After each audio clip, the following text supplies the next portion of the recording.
दंगल TV के serial पति ब्रह्मचारी में कहानी अब एक बेहद रोमांचक मोड़ पर पहुंच चुकी है। बंटी को आखिरकार सच्चाई का कुछ हिस्सा पता चल जाता है, जिससे आने वाले एपिसोड और भी दिलचस्प होने वाले हैं। अगर आप ऐसे ही लेटेस्ट अपडेट सबसे पहले जानना चाहते हैं तो चैनल को सब्सक्राइब करना बिल्कुल न भूलें। बंटी ईशा से साफ साफ कहता है कि वह अब और चुप नहीं रह सकता और सूरज भैया को आकाश के सारे काले कारनामों के बारे में बताने जा रहा है। वह बताता है कि कैसे आकाश लगातार ईशा को परेशान करता है, उसे धमकाता है और उसके साथ गलत व्यवहार करता है। बंटी यह भी कहता है कि अब सच्चाई छिपाना ठीक नहीं है और सूरज को सब कुछ जानना चाहिए, लेकिन ईशा उसे रोक देती है। वह बंटी से विनती करती है कि वह अभी कोई कदम न उठाए। ईशा कहती है कि सूरज इस समय पहले ही बहुत गुस्से और भावनात्मक तनाव में है। ऐसे में अगर उसे अचानक यह सब पता चलेगा तो स्थिति और बिगड़ सकती है।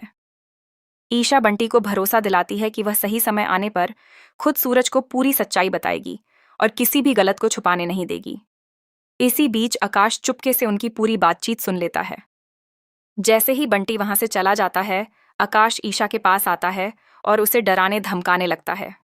वह गुस्से में कहता है कि अगर तुमने मेरी सच्चाई सूरज को बताने की कोशिश भी की तो इसके गंभीर परिणाम होंगे। वह यहाँ तक कह देता है कि वह और गुलाब जी मिलकर ईशा की मां को नुकसान पहुंचा सकते हैं। यह सुनकर ईशा अंदर से टूट जाती है, लेकिन बाहर से वह खुद को मजबूत रखते हुए आकाश को जवाब देती है कि चाहे कितनी भी धमकियां क्यों न दे दी जाएं, सच एक न एक दिन जरूर सामने आएगा। उधर सूरज अपने परिवार के साथ हवेली में पहुंचता है। वह उसी कमरे में रहने लगता है जहां कभी ईशा और आकाश रहा करते थे। जैसे ही वह उस कमरे में कदम रखता है, उसके मन में पुरानी यादें ताज़ा हो जाती हैं। उसे ईशा के साथ बिताए हुए पल याद आते हैं, उनकी बातचीत, उनके रिश्ते की मिठास और वह समय जब सब कुछ ठीक था। सूरज अब पूरी तरह अकेलापन महसूस करता है। वह अपने अतीत को याद करते हुए सोच में डूब जाता है कि आखिर उसके जीवन में इतना बड़ा बदलाव कैसे आया और कैसे उसने ऐसे फैसले लिए जिनका असर आज उसकी पूरी जिंदगी पर पड़ रहा है।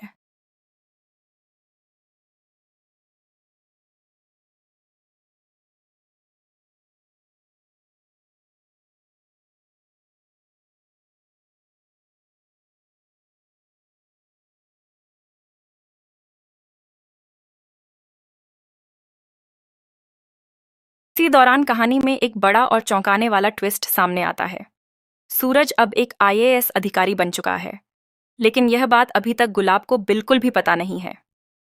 गुलाब अब भी यही मानता है कि सूरज अब इस दुनिया में नहीं है, लेकिन जब कभी उसे यह सच्चाई पता चलेगी कि सूरज जिंदा है और इतना बड़ा पद हासिल कर चुका है, तो यह उसके लिए एक बहुत बड़ा झटका होगा।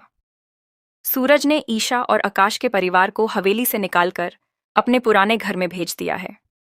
इसके पीछे भी उसकी एक गहरी सोच और भावना छिपी हुई है।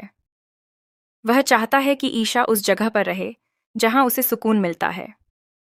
जैसे ही ईशा उस पुराने घर में प्रवेश करती है, वह भावुक हो जाती है। उसके दिल में पुरानी यादें ताज़ा हो जाती हैं। वह पल जब वह और सूरज उस घर में साथ रहते थे, हंसते बोलते थे और एक साधारण लेकिन खुशहाल जीवन जीते थे।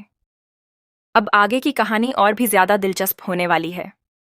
सवाल यह है कि अगर सूरज को गुलाब और आकाश की असली सच्चाई पता चल जाती है कि कैसे उन्होंने ईशा की मां को अपने कब्जे में रखा और ईशा को मजबूरी में आकाश के साथ रहने पर मजबूर किया, तो क्या सूरज चुप रहेगा या फिर वह इनके खिलाफ कोई बड़ा कदम उठाएगा? क्या सूरज अपने पुराने रिश्तों और भावनाओं को भूलकर न्याय के रास्ते पर चलेगा, या फिर ईशा और उसकी सच्चाई जानने के बाद वह आकाश और गुलाब के खिलाफ कोई बड़ा एक्शन लेगा? इन सभी सवालों के जवाब जानने के लिए जुड़े रहिए और आने वाले एपिसोड्स को मिस मत कीजिए। आप अपनी राय हमें कमेंट सेक्शन में ज़रूर बताएं कि आगे कहानी किस दिशा में जानी चाहिए। अगर आपको यह अपडेट पसंद आया हो तो वीडियो को लाइक, शेयर और चैनल को सब्सक्राइब करना बिल्कुल न भूलें। Thank you, bye.